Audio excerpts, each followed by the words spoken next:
നമസ്കാരം പ്രിയപ്പെട്ടവരെ, നമ്മൾ ഓരോരുത്തരും കേൾക്കാൻ കാതോർത്തിരുന്ന ആ സുന്ദരമായിട്ടുള്ള വാർത്ത കേട്ടാണ് ഇന്ന് രാവിലെ നമ്മളെല്ലാവരും ഉറക്കമെഴുന്നേറ്റല്ലേ. 37 വയസ്സുള്ള ദീപക് എന്ന് പറയുന്ന ഒരു പാവം സഹോദരനെ മരണത്തിലേക്ക് തള്ളിവിട്ട് അവളുടെ സ്വന്തം മാനം പണയം വെച്ചാണെങ്കിലും എന്ത് തോന്നിയാസവും കാണിക്കാമെന്ന് കാട്ടിയ ആ ജംഷിദ മുസ്തഫ എന്ന് പറഞ്ഞ സന്തതിയെ പോലീസ് കേസെടുത്തു എന്നുള്ളൊരു വാർത്തയാണ് നമ്മളെല്ലാവരും കേട്ടത്. എന്നാൽ അത് കുറച്ച് വൈകിപ്പോയി എന്നുള്ളതാണ് എൻ്റെ ഒരു അഭിപ്രായം. കാരണം ഈ ഒരു സംഭവം നടന്ന് മണിക്കൂറുകൾക്കുള്ളിൽ തന്നെ ഇവള് പോകേണ്ട ഇടത്തേക്ക് ഇവള് പോയി എന്നുള്ളത്, ഇപ്പൊ ദുബൈയിലാണ് എന്നാണ് അറിയുന്നത്. എന്നാൽ കേരള പോലീസ് കേസെടുത്തു എന്നുള്ളൊരു വാർത്തയും വരുന്നുണ്ട്. ഈ ഒരു സംഭവം നടന്ന് ഇദ്ദേഹത്തിന്റെ മരണശേഷം ഈ കേരളത്തിലെ ജാതി മതഭേദമന്യേ എല്ലാ മനുഷ്യരും ഇവൾക്കെതിരെ ശബ്ദിച്ചതും ഇവൾക്കെതിരെ സോഷ്യൽ മീഡിയയിലും മാധ്യമങ്ങളിലും വന്ന് സംസാരിച്ചതൊക്കെ നമ്മൾ കണ്ടു. എന്നാൽ ചില ഫെമിനിസ്റ്റ് അമ്മായിമാരും ചില വൃത്തികെട്ട ആളുകളും മാത്രമാണ് ഇവൾക്ക് സപ്പോർട്ടുമായിട്ട് വന്നത്. ഇവളൊരു മുസ്ലിം ആയതുകൊണ്ട് തന്നെ ഏറ്റവും കൂടുതൽ വിമർശിച്ചതും ഇവിടുത്തെ മുസ്ലിങ്ങൾ തന്നെ. അവളുടെ ജാതിയോ അവളുടെ പാർട്ടിയോ ഒന്നും നോക്കിയിട്ടല്ല ഇവിടുത്തെ ഈ സഹോദരങ്ങൾ ഇവൾക്കെതിരെ രംഗത്ത് വന്നത്. കാരണം ഇവള് കാണിച്ച ശുദ്ധ തെമ്മാടിത്തരം, ശുദ്ധ പോക്കൃത്തരത്തിന് ശക്തമായ ഭാഷയിലാണ് കേരളത്തിലെ ഓരോ മലയാളികളും മനസാക്ഷി മരവിച്ചിട്ടില്ലാത്ത ആളുകൾ പ്രതികരിച്ചത്. എന്നാൽ ചില ആളുകൾ ഇവളുടെ ആ മതം നോക്കിയും അല്ലെങ്കിൽ ഇവളുടെ തട്ടം നോക്കിയും ഒക്കെ ചില ആളുകൾ ചില കമന്റുകൾ ഇടുന്നത് എൻ്റെ ശ്രദ്ധയിൽപ്പെട്ടു. നിങ്ങൾക്കറിയാം, ഒരു സനാതന അമ്മച്ചിയുണ്ട്. അമ്മച്ചി എവിടെങ്കിലും ഏതെങ്കിലും ഒരു മുസ്ലിം നാമധാരിയായിട്ടുള്ള ആരെങ്കിലും ഇത്തരത്തിലുള്ള കുറ്റകൃത്യങ്ങളിൽ പെട്ടുകഴിഞ്ഞാൽ ഉടനെ അത് ഇസ്ലാമിന്റെ നെഞ്ചത്തേക്ക് കൊണ്ട് അടിച്ചേൽപ്പിക്കുന്ന ഒരു വൃത്തികെട്ട മനസ്സിന് ഉടമയായിട്ടുള്ള ഒരു സനാതന അമ്മച്ചിയെ നിങ്ങൾ ഫേസ്ബുക്കിൽ കാണാൻ പറ്റും. ഞാൻ അവരെയൊന്നും പേര് പറയാൻ പോലും അറയ്ക്കുന്നു എന്നുള്ളതാണ്. ഇപ്പം ഏറ്റവും ലേറ്റസ്റ്റ് ആയിട്ട് വന്നിരിക്കുന്ന മറ്റൊരു വീഡിയോ ഉണ്ട്. വീഡിയോ ചിത്രീകരിക്കുന്ന സ്ത്രീകളെ ബലാത്സംഗം ചെയ്യണം ആഹ്വാനവുമായി BJP പ്രവർത്തകൻ തൊടുപുഴ സ്വദേശി അജയ് ഉണ്ണിയാണ് ആഹ്വാനം ചെയ്തത്. നല്ല ആഹ്വാനം. ഇവൻ അണ്ടുമുഖി ശാഖയിൽ പോകുമ്പോൾ കുഞ്ഞുനാൾ മുതലേ പറഞ്ഞു കൊടുത്തിട്ടുള്ള ആ ഒരു സംഭവമാണ് ഇവനിപ്പോൾ ഇങ്ങോട്ട് തികട്ടി കൊണ്ടുവന്നിരിക്കുന്നത്. അതും ഈ ഒരു സ്ത്രീ ആയതുകൊണ്ട് മാത്രമാണ് ഇത്തരത്തിലൊരു പരാമർശം ഈ പരനാറി നടത്തിയിരിക്കുന്നത്. ഈ കഴിഞ്ഞ തദ്ദേശ സ്വയംഭരണ തെരഞ്ഞെടുപ്പ് BJPയുടെ സ്ഥാനാർത്ഥിയായിട്ട് മത്സരിച്ച് 8 നിലയിൽ പൊട്ടിയ ഒരുത്തനാണ് ഇവൻ. സോഷ്യൽ മീഡിയയിലൊക്കെ അത്യാവശ്യം വീഡിയോ ചെയ്യുന്ന ഒരുത്തനാണ്. ഇവന്റെ ഉള്ളിലിരിപ്പ് എന്താണ് എന്നുള്ളതാണ് ഈ ഒരൊറ്റ കമന്റിൽ നിന്ന് തന്നെ നിങ്ങൾക്ക് മനസ്സിലാവും. നമ്മളെല്ലാവരും ഇവളെ വിമർശിച്ചത്, ചില ആളുകൾ തെറി പറഞ്ഞിട്ടുണ്ട്, ചില ആളുകൾ വളരെ മോശമായ രീതിയിൽ പറഞ്ഞു. പക്ഷേ ഒരു സ്ത്രീയെ ഇങ്ങനെയൊക്കെ ബലാത്സംഗം ചെയ്യണമെന്നൊക്കെ പറയുന്നത് ഒരു സംഘിക്കും ഒരു കൃസംഗിക്കും മാത്രമേ സാധിക്കത്തുള്ളൂ. സാധാരണക്കാരായിട്ടുള്ള ഒരു മനുഷ്യനെ ചിന്തിക്കാൻ പറ്റും. അവള് ചെയ്തിരിക്കുന്നത് പൊറുക്കാൻ പറ്റാത്ത തെറ്റ് തന്നെയാണ്. പക്ഷെ ആ തെറ്റിനെ ഇങ്ങനെയല്ല അതിനെ ന്യായീകരിക്കേണ്ടത്. അത് അവന്റെ ഉള്ളിലുള്ള സംഘിസം അവൻ പുറത്തേക്ക് കാണിക്കുന്നു എന്നുള്ളതാണ്. എന്താ വകുപ്പുകൾ പെടുത്തിക്കൊണ്ട് ഒരു കേസ് ഇപ്പൊ രജിസ്റ്റർ ചെയ്തിട്ടുണ്ട്. ഒരു വക്കീൽ പറയുന്നത് ഒന്ന് കേട്ടതിന് ശേഷം നമുക്ക് നേരെ ഇവന്റെ വീഡിയോ കൂടെ ഒന്ന് കാണാം. അവളിപ്പോ തൂക്ക് കയർ കാത്തു കിടക്കുകയാണ്. ഈ പാതിരാത്രി വക്കീലാണ് വന്നിരിക്കുന്നത് ഒരു സന്തോഷ വാർത്ത പറയാനാണ്. മറ്റേ ലവളില്ലേ, മാടമ്പള്ളിയിലെ മനോരോഗി, അവക്കെതിരെ പോലീസ് FIR രജിസ്റ്റർ ചെയ്തു. കോഴിക്കോട് മെഡിക്കൽ കോളേജ് പോലീസ് സ്റ്റേഷനിൽ 63/2026 നമ്പർ FIR ആയിട്ടാണ് കേസ് രജിസ്റ്റർ ചെയ്തിരിക്കുന്നത്. ഇട്ടിരിക്കുന്ന വകുപ്പ് BNS 108 ആത്മഹത്യാ പ്രേരണ എന്നുള്ളതാണ് വകുപ്പ്. ആത്മഹത്യാ പ്രേരണയിൽ കൊലക്കുറ്റമൊന്നും അല്ലല്ല എന്ന് പറയാനാണെങ്കിൽ തെറ്റിയടേ. ആത്മഹത്യാ പ്രേരണയ്ക്ക് 10 വർഷം വരെ കഠിന തടവ് ലഭിക്കാവുന്ന കുറ്റമാണ്. നോൺ ബെയിലബിൾ ഒഫൻസ് ആണ്, ബെയിൽ കിട്ടില്ല. പിന്നെ ഈ വിചാരണ നടക്കുന്നത് സെഷൻസ് കോടതിയാണ്. സെഷൻസ് കോടതി ആയതുകൊണ്ട് തന്നെ ഇവർ അറസ്റ്റ് ചെയ്ത് ഹാജരാക്കുന്നത് മജിസ്ട്രേറ്റ് കോടതിയാണ്. മജിസ്ട്രേറ്റ് കോടതിക്ക് സെഷൻസ് കോടതിയിൽ വിചാരണ ചെയ്യുന്ന കുറ്റങ്ങൾക്ക് ജാമ്യം കൊടുക്കാൻ പറ്റില്ല. ഈ പറഞ്ഞ ഷിംചിത അകത്ത് തന്നെ കിടക്കും. അപ്പൊ വിചാരിക്കും, ആത്മഹത്യ പ്രേരണ തെളിയിക്കാൻ വലിയ പാടല്ലേ, അതൊക്കെ എങ്ങനെ തെളിയിക്കാം? എന്റെ പൊന്നു മക്കളെ, പോലീസ് വിചാരിച്ച എല്ലാ കേസും പുല്ലുപോലെ തെളിയിക്കാൻ പറ്റും. ആത്മാർത്ഥമായിട്ട് വിചാരിക്കണം.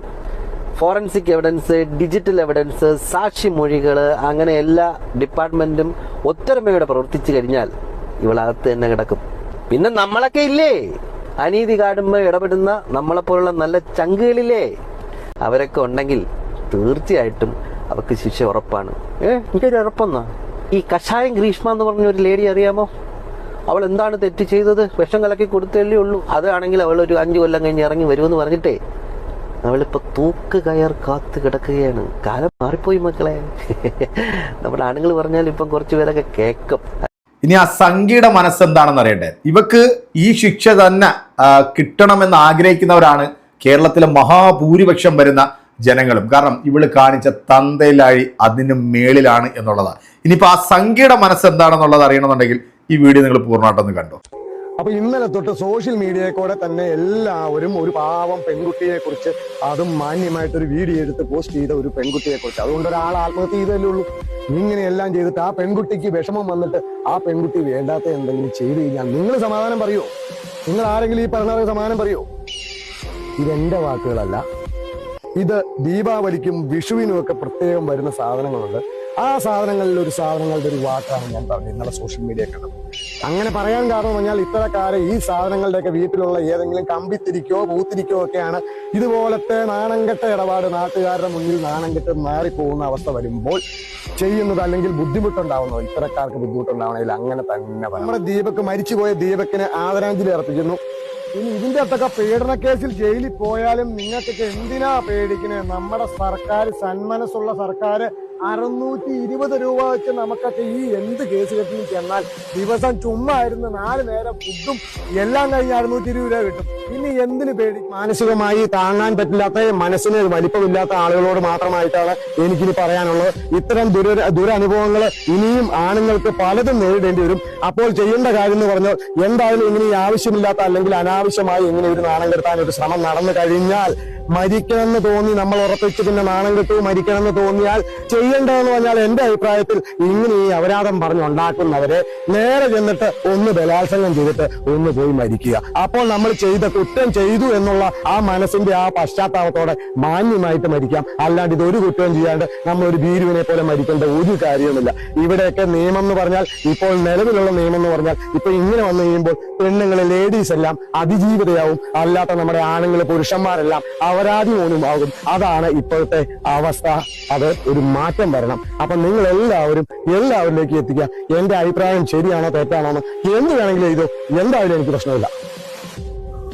അപ്പൊ കേട്ടല്ലോ, അതൊരു മിനിമം സംഖ്യയുടെ ഒരു ക്വാളിറ്റി ആണ് പറഞ്ഞ. അവള് തെറ്റ് ചെയ്തിട്ടുണ്ടെങ്കിൽ നിയമപരമായ രീതിയിൽ അവൾ ശിക്ഷ അർഹിക്കുന്നു, അത് അനുഭവിക്കുക തന്നെ ചെയ്യണം. അതിനകത്ത് ഇവിടെ ഒരു ആൾക്കും മാറ്റമില്ല. മറിച്ച് അവളെ ബലാത്സംഗം ചെയ്യണം എന്ന് പറയുന്നത് ഒരു സംഖ്യക്ക് മാത്രമേ. കാരണം ചെറുപ്പകാലം തൊട്ട് അവൻ അങ്ങനെയാണ് ആ ശാഖയിൽ നിന്ന് പഠിച്ചു വരുന്നത്. ഈ കാണുന്ന ഒരു സഹോദരൻ നിങ്ങൾക്ക് ഓർമ്മയുണ്ടോ? 24 വയസ്സുള്ള ഒരു സഹോദരൻ ഈ ശാഖയിലെ കുണ്ടന്മാരായിട്ടുള്ള സംഘികളുടെ പീഡനം സഹിക്കാൻ വയ്യാതെ ആത്മഹത്യ ചെയ്ത ഒരു ചെറുപ്പക്കാരനാണ്. ഈ പയ്യൻ മരണക്കുറിപ്പിൽ അവൻ വ്യക്തമായിട്ട് എഴുതി വെച്ചിരുന്നു, എന്റെ മരണത്തിന് കാരണം ഈ സംഘികളാണെന്നുള്ളത്. ഇവർക്കെതിരെ ഒരു വീഡിയോ ചെയ്യാൻ അല്ലെങ്കിൽ ഒരു പോസ്റ്റ് ഇടാൻ ഈ പറഞ്ഞ നാറികളെ ഒന്നും നമ്മൾ ഈ 7 അയലത്ത് പോലും കണ്ടില്ല. അപ്പൊ ഇവൻ ഇപ്പോ ഇത് തെകിട്ടിക്കൊണ്ടുവന്നത് എന്താണെന്നുള്ളത് എന്റെ പ്രിയപ്പെട്ട പ്രേക്ഷകരെ, അരിയാഹാരം നിന്ന് ഓരോരുത്തർക്കും മനസ്സിലാവും അല്ലെ. എന്തായാലും അവള് വിദേശത്തേക്ക് കടന്നു എന്നുള്ളൊരു വാർത്തയാണ് വരുന്നത്.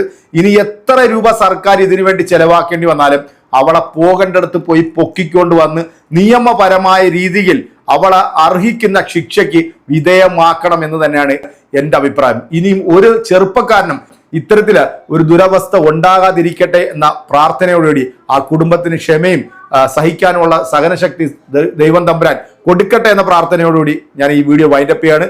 നിങ്ങളുടെ കൃത്യമായിട്ടുള്ള കമന്റുകൾ നമ്മുടെ കമന്റ് ബോക്സിൽ അറിയിക്കുക. അടുത്തൊരു വീഡിയോയിൽ വീണ്ടും കാണും. അതുവരേക്കും എല്ലാവർക്കും ബൈ.